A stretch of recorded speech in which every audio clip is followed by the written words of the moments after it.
Chcete doviesť tovar z Číny alebo Ázie a neviete ako na to? Alebo máte produkt, ktorý by ste chceli umiestniť na ázijskom trhu a netušíte, či by bol oň záujem?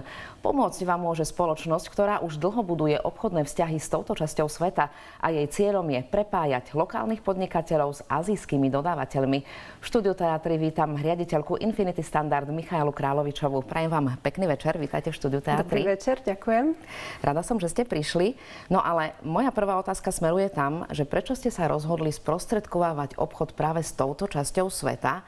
Lebo mám pocit, že to vaše rozhodnutie nevychádza iba z toho, že azijské trhy sú veľmi dynamické, rozvíjajúce sa a je tam veľký obchodný potenciál, ale aj z nejakého vášho osobného vzťahu k týmto krajinám, pretože viete plynule čínsky a už na vysokej škole ste sa veľmi intenzívne zaoberali týmito krajinami. Tak ako je to? Je to viac ako biznis pre vás? Samozrejme, že je to viac ako biznis. Keď človek dlhodobo chce niečo robiť, aby tom dobrý, musí ho to zaujímať. A Ázia je taká moja celoživotná láska. Dostala som sa k tomu ako študentka medzinárodného obchodu na Ekonomickej univerzite v Bratislave. A samozrejme zaujímali ma zahraničné štúdia a chcela som podnikať v medzinárodnom obchode. A v druhom ročníku som sa dostala na študijný pobyt na Wirtschaftsuniversität vo Viedni. A tam sme museli robiť projekty v rámci predmetov. A tieto projekty boli vždycky založené na tom, že sa muselo spolupracovať študenti z rozličných kontinentov. No a Aziati, ktorí tam boli perfektní v angličtine, ale aj tak sme si nerozumeli, pretože oni povedali niečo iné, mysleli niečo ďalšie a bolo tam veľmi veľa vecí stratených v preklade. Tak som si povedala, musím tam ísť a pochopiť tú mentalitu, aby som s nimi vedela pracovať. A je ťažká čínština? Rýchlo ste sa naučili? Nikto sa nenaučí rýchlo, ale skrátka k naučeniu čínštiny je, že tam človek skutočne ide a učí sa priamo v Číne. Mne veľmi pomohol študijný pobyt v Pekingu, kde som zase išla ako študent medzinárodného obchodu, čo som študovala v angličtine, ale popri tom som pol roka vlastne študovala čínštinu vo vlastnom voľnom čase, lebo ja som nikdy nebola sinológ. A potom, keď som sa vrátila na Slovensku, tak som pokračovala 3 roky v štúdiu a počas doktorandského štúdia, ktoré bolo zamerané na zahraničnú obchodnú spoluprácu Číny s Európskou úniou, som sa potom vrátila zase na rok do Číny. Už som tam robila výskumný pobyt a počas toho pobytu som si dotiahla čínštinu na C1, takže teraz už ovládam aj slovom, aj písmom. Cieľom vašej firmy je prepájať našich slovenských podnikateľov s azijskými dodávateľmi a vy ste dokonca schopní zabezpečiť im kompletný servis od toho prvotného kontaktu až po zrealizovanie celého obchodu. Majú klienti záujem o vaše služby? Samozrejme, že majú, inak by som tu asi nebola. Väčšinou spolupracujeme s malými, strednými, ale aj veľkými firmami, ktoré potrebujú zabezpečiť plynulé dodávky kvalitných výrobných vstupov, výrobných strojov alebo už hotových tovarov, ktoré predávajú. Ale ozývajú sa nám aj malí živnostníci alebo fyzické osoby, ktoré chcú pomôcť niečo doviezť, lebo si to napríklad našli na Alibabe a nie sú si istí, či je to v poriadku. Veľa tých dodávateľov je tam fiktívnych, respektíve sú to len sprostredkovateľia. Čiže potrebujú pomôcť a my to zabezpečíme tak, že im to dovezieme už domov. Čiže nemusia riešiť ani colnicu, ani prepravu, ani ďalšie veci ako certifikáciu. Čiže poskytujete nejaký taký kompletný servis v obchode s týmito krajinami, ale pravdou je aj to, že teraz v dôsledku pandémie koronavírusu mnohé firmy majú problémy a potrebujú sa možno poobzerať po nejakých lacnejších, efektívnejších riešeniach, možno pri nákupe rôznych výrobných strojov, čo tiež zabezpečujete vy. A je šanca, že práve nadviazanie nejakého kontaktu cez vás s azijským dodávateľom by mohlo tým firmám pomôcť optimalizovať náklady vo svojich firmách? Áno, samozrejme. Ešte pred 2-3 rokmi boli slovenskí výrobcovia alebo poľnohospodári, potravinári veľmi zameraní na nemecké technológie, ale s tým, že prišla teraz kríza a všetci musia pozerať na to, že chcú udržať zamestnancov, ale stále vyrábať kvalitné výrobky, tak začali sa pozerať na Áziu. Pracujeme napríklad so stolármi, ktorí potrebujú drevoobrábacie CNC stroje a pri takýchto strojoch napríklad je úspora, keď sa nakúpi tento stroj z Číny, 2/3 oproti tým európskym vlastne strojom. Európsky stroj napríklad z Nemecka stojí od 70 000 a z Číny sa dá kvalitný stroj kúpiť už za 20 000 a to už je vlastne aj s prepravou aj so všetkým. Tak to je naozaj veľmi zaujímavá úspora, ale mnohí sa obávajú, že čínska produkcia nie je tak kvalitná, ako by bolo treba. Tak ako je to? Je to iba mýtus? Ono samozrejme nájdete na každom trhu všetko. Mýtus je to do takej miery, že veľa ľudí, ktorí nikdy nebolo v Číne, si myslí, že teda ten tovar z Číny je nekvalitný. Ale veľa problémov je z toho, že európski výrobcovia alebo podnikatelia majú nerealistické predstavy o cene tovaru. Pretože napríklad Čína už je veľmi technologicky vyspelá a keď napríklad niekto chce kupovať generické opasky alebo trička, tak ono sa to už v Číny neoplatí. Ono sa to oplatí z Bangladešu alebo napríklad z Vietnamu. No a tým pádom, keď oni vlastne komunikujú s čínskymi dodávateľmi textilu a tlačia ich na ceny, ktoré sú nereálne, pretože tie mzdy už sú tam vysoké, tak dostanú nekvalitný tovar. Ale my pracujeme len s overenými dodávateľmi a máme v Číne aj inšpektorov, ktorí kontrolujú továrne. Ale povedzte, ako to vôbec celé prebieha, takýto obchod? Čo si to vyžaduje ho zrealizovať? Lebo asi to bude trošku iné, ako keď nakupujeme si veci bežnej spotreby cez rôzne e-shopy. Máte dohodnutú spoluprácu s nejakými dodávateľmi, ktorých potom ponúkate klientom, alebo dokážete nájsť aj nejakého nového dodávateľa, keď máte požiadavku na nejaký netradičný tovar možno? Počas rokov, kedy není korona, tak väčšinou som v Číne zhruba 2 mesiace za rok. No a tam, či už zastupujem slovenských klientov, alebo hľadám nových dodávateľov a chodím na veľtrhy, tak vlastne nadväzujeme nové partnerstva. Ale keď má napríklad klient požiadavku na nejaký tovar, na ktorý zatiaľ nemáme dodávateľa, tak to vôbec nie je problém, pretože tie kontakty sú po celej Ázii. Ja som bola aj na univerzite v Thajsku niekoľko mesiacov, takže mám aj kontakty v juhovýchodnej Ázie a tým pádom vždycky sa na niekoho vieme obrátiť a následne nájsť dodávateľa, ktorý je kvalitný.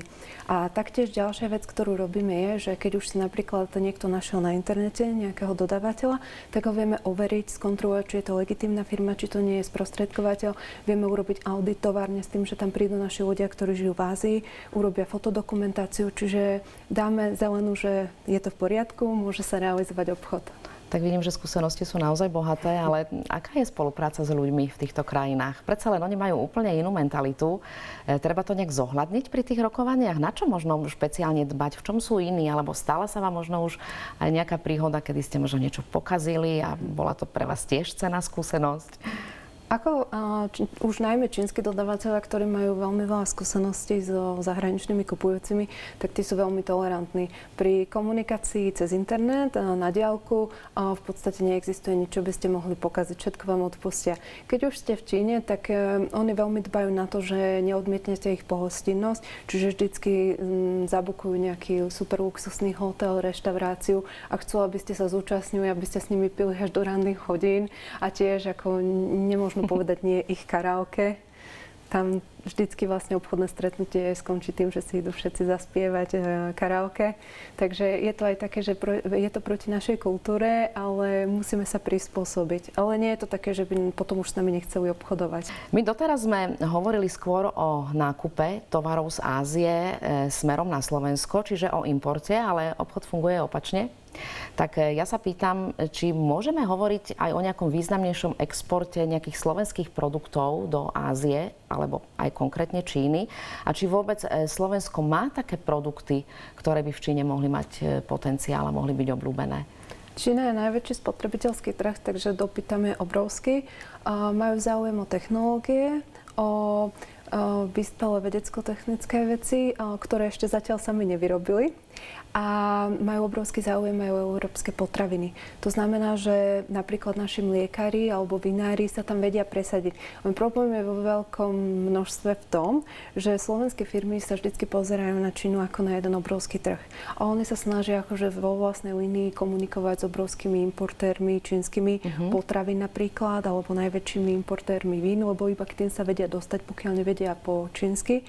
No ale tie firmy nemajú záujem, pretože oni v prvom rade chcú teda napríklad francúzske syry alebo francúzske vína a taktiež, aj keď by chceli slovenské, tak problém je v tých objemoch, lebo keďže sú to veľkoimportéri, tak oni nakupujú obrovské objemy. A to, čo oni vypýtajú ako prvú objednávku, je väčšinou produkcia slovenských vinárov na 3 roky. Čiže tam je potrebné napríklad sa pozerať na HoReCa segment. Keď pracujeme na distribučnej stratégii, exportnej stratégii pre Čínu, tak vlastne vtedy to robíme tak, že z zhodnotíme ten trhový potenciál a keď napríklad vieme, že klient má 3 kontajnery ročne, ktoré vie exportovať do Číny, tak hľadáme napríklad luxusné hotely alebo reštaurácie. Tam stačí, aby napríklad hotel, ktorý má 3 pobočky v Šanghaji, kúpil váš produkt a vy máte vypredanú celú produkciu. Čiže sa na to treba pozerať tak mikro namiesto makro. Čiže aj slovenskí malí nejakí producenti potravín napríklad, o ktorých ste hovorili, že majú záujem o to v Ázii, tak aj oni majú šancu, ale je dôležité, aby sa nakontaktovali na niekoho, kto už má nejaké vzťahy v tej Číne, aby im vedel nejakým spôsobom pomôcť a to sprostredkovať, čiže napríklad na takú firmu, ako je tá vaša. Je tak? Dobre, ešte jednu otázku pre vás mám. Vidíte potenciál ďalej do budúcnosti v obchodovaní s Áziou a teda aj s Čínou? Pýtam sa preto, lebo práve kvôli pandémii koronavírusu sa hovorí o tom, že mnohé firmy začínajú uvažovať, že by práve svojich subdodávateľov a dodávateľov presunuli čo najbližšie k tým domovským firmám. Myslím si, že potenciál tam stále je. Ono, tak ako sú prepojené globálne distribučné a logistické siete na svete, nie je to možné zmeniť v priebehu niekoľkých rokov. A aj keď sa teraz napríklad začne niečo presúvať, napríklad bližšie do Nemecka alebo do Francúzska, tak tie výrobné náklady a naše mzdy, ktoré máme v Európe, nie sú schopné konkurovať tej efektivite v Číne. Napríklad v čínskom meste Guangzhou, čo je kanton po slovensky, tak tam vlastne ľudia pracujú zhruba robotníci majú 1000 eur plat, čo je v podstate rovnaké ako robotníci v Bratislave. Ale vec je v tom, že tí ľudia pracujú 7 dní v týždni, skoro žiadne dovolenky a majú tak už vycibrené tie výrobné procesy, že s tým sa nevieme porovnávať. A napríklad tá výroba, ktorá už je drahá v Číne, sa presúva do Vietnamu, Laosu, Mianmarska a okolitých krajín. Čiže ja vidím práve, že obrovský potenciál napríklad v Indii a v juhovýchodnej Ázii, pretože sú tam veľmi mladí ľudia. Napríklad v juhovýchodnej Ázii je viac ako polovica obyvateľstva pod 35 rokov. Čiže to je nielen obrovský spotrebiteľský trh, ale aj obrovský trh, čo sa týka výrobnej kapacity do budúcna.